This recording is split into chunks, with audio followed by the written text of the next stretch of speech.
Hello mga kasawer, ituturo ko sa inyo kung paano magbayas ng blouse with ribbon. Tara, samahan nyo ako mga kasawer. Let's go! Oh my God! Wow! Ito mga kasawer ang design nya. Ayan o, yung design nya mga kasawer. Mayroon siya siyang butas dito. Babayasan mo natin mga kasawer. Babayasan mo natin.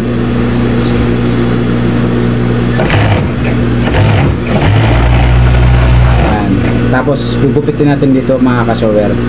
Yan. Tapos mga 6 inches mga kasawer. Ito ang sukatan ko eh. Hanggang dito mga kasawer. 6 inches ang haba o kaya 7.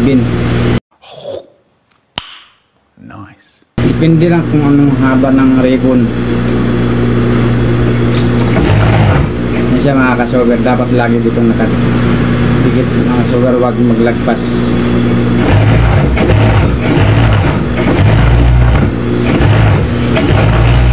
Meron din dito mga kasawer, 6 inches din ha. Ayan. Tapos puputulin natin mga kasawer.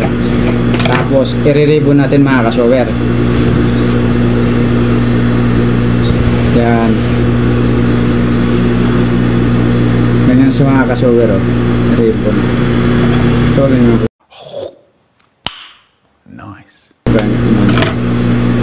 Tingnan natin kinalabas ng mga kasawer.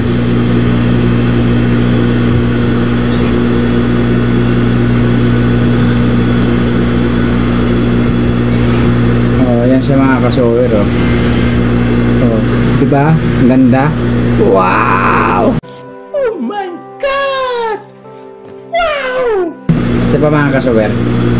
Pangatin. Ganun mga kasawer. Ganun din mga kasawer.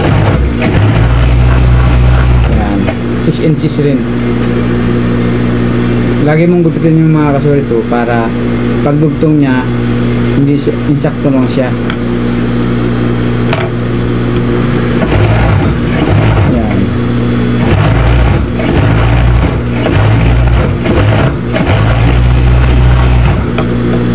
Kasawer 6 inches. Yan. I-ribbon natin ulit mga kasawer. Nice.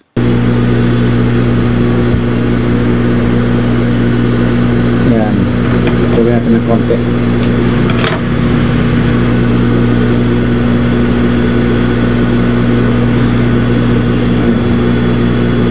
Yan na siya mga kasawer oh. Diba ang ganda? Wow! Oh my God! Wow! Ito mga kasawer, nagbutas sa gilid, dito sa hindi sa gitna, bali parang ano siya, gilid ng ano siya, gilid ng harap. Yung binutasan siya dito para design niya mga kasawer.